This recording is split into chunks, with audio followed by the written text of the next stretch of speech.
Well, hello and welcome to I Love Gay today. And we are with someone that I have come to know. We've been on the road and at various conferences over the years, but I'm here with Tammi Wallace from Houston. How are you, Tammi? I am doing well. Thank you so much for the invitation to join you. Oh, it's so great to see you because, over all these years, whether it was an NGLCC convention or even just some of the events that have gone on in Houston, but whenever there's an LGBT component in business, you are there.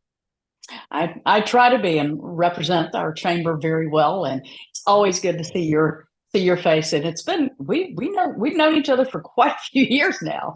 We have, but no, you're Yeah. for those that very small number that doesn't know, but you're the co-founder and president of the Greater Houston LGBT Chamber of Commerce, and yeah, just what was what was the impetus? I mean, I take it that you probably saw an opportunity and a need, and you decided to go ahead and start making that happen.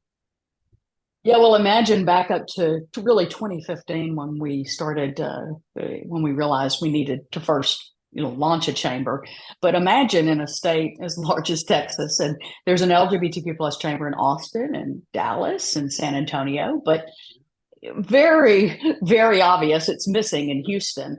So I came together with our other co-founder Gary Wood, and we wanted to launch a chamber. But the big picture with us launching the chamber was not just needing a chamber and other cities having it, but what we saw is that the LGBTQ plus business community was not only not represented in our city and in our region, but when you don't have representation, you don't have a seat at the table. And if you don't have a seat at the table, you don't have a voice. So we said we need to change that. Yeah. Well, change it you did because I know that even when I follow you and the chamber on pretty much all social media, but the activities and the programs, you guys are just so active out there and really kind of bringing together parts of the business community that sometimes I don't even think a lot of us even thought would be great candidates for it, but that you guys have brought them in.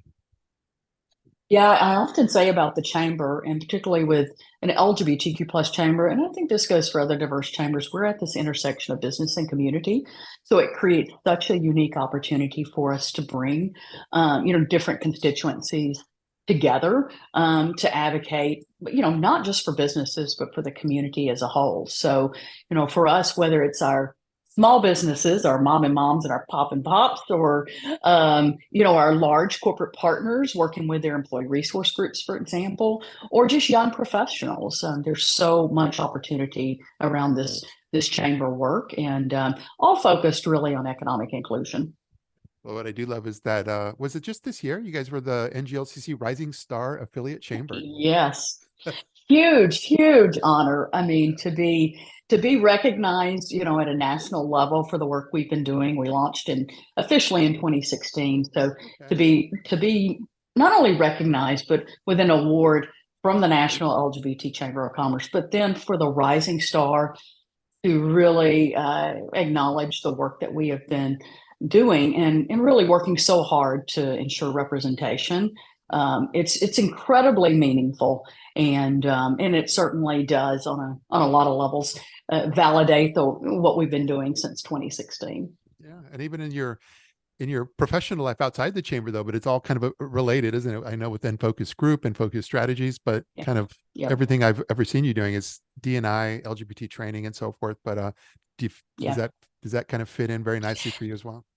Yeah, my background, I often say I'm not a jack of all trades, but a Jill of many trades. And my background includes, I've done a lot of political government work. I was the chief of staff for a state representative for many years, did a voter ID project. But before that, I brought 13 years of financial experience background in like Bank of America, Mellon Bank, Nations Bank. So, informed by all that corporate work and then getting into the political work, which is what helped me kind of cut my teeth. I've been active in the LGBTQ plus community for over 2 decades. Yeah. And so, doing this work around, that so hinges on, of course, supporting our businesses, but the way we do that is certainly around the advocacy work. We filed a lawsuit, right, against the drag ban bill Yeah. to stand up, for our businesses and our community and our performers. So all of that, it truly has with the chamber work, it's come full circle in a lot of ways. It is, whether it's my unique network from all of those different roles that I've had. I even worked for KIPP Public Charter Schools for a number of years. So, that bringing all those aspects into the work what we're doing, I think has informed the work and the strategy that I've helped cultivate with the organization. But even on the, the personal side, I know that with Outsmart Magazine, you're the favorite female LGBTQ community heroes. Yes. They just keep coming. Yes, a huge, huge honor to be recognized.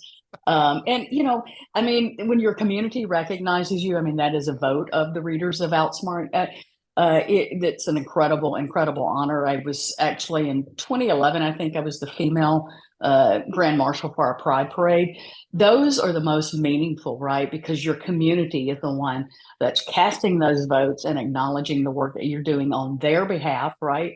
Yeah. And so when my career is all said and done one of these days, I will look back and those will be the most special moments because it's why I do the work for our community. Yeah. But when you and I have spoken in the past and even recently, we were talking about, there was a life you had before being in Houston. And so, but what was it? You're from Mississippi, correct? I am from Mississippi. I Yeah. grew up, I was born in Memphis, raised right across the state line Yeah. in a small town called, it used to be small, not anymore. It's one of the fastest growing counties, but South Haven. So it's a suburb of Memphis. Yeah. But I actually moved to Houston when I was 17 to go to Bible school. Wow. I was involved in a very fundamentalist religion. I thought I was going to marry a missionary and, head off to another country. And there were other plans. Call it divine intervention, the universe. But what's so interesting is the church that I was involved with, they had a much more popular Bible school in Jackson, Mississippi. And so the school here in Houston, I had a good friend about a year before I graduated. My best friend at the time, she came to Houston to go to Bible school here. And I visited with her parents that summer. And I said, oh, well, I'm going to go to Houston because she's there. So imagine the trajectory, right? If I'd wound up in Jackson versus Houston, Yep. what a different world. And I'm so grateful because not only do I get to do this chamber work for, our community and our businesses, but I love this city. I love this city and to help put a good light on just what I think is one of the best kept secrets, and that's Houston. I think Houston is very lucky that, that you made that choice so many years ago. Thank you. Thank you. Thank you.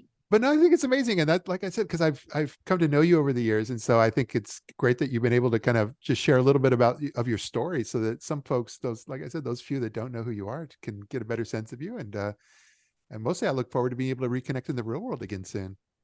I know that'll be great. So I always look forward to the conference and of course seeing people like you. It's a special treat every year. So I think the next one's in Palm Springs. So how can we miss think it? I know. I think that's right, and I know it's going to be a great. You could just feel the energy this Yeah. past year. People were so happy to be back together, Yeah. and I love that community that we've cultivated across the country, and with my colleagues, other affiliate leaders. I have such incredible respect for the work they're doing in their markets, and Yeah. we learn from each other. We share, and then of course the NGLCC doing remarkable work at the national level. This is truly, truly incredible work to be involved in at this time and at this place, but particularly for us in Texas, considering all of the attacks that we faced. Yeah. To be, focused on the business aspect, it's really important that we're doing the work. I agree. Being on the front lines, you in Florida, so we need you Yeah. there. Yes, yes, yes. Boots on the ground. Exactly. Well, thanks so much, and thanks. I look forward to seeing you again soon. And I appreciate it. Thank you. Talk to you soon. So good.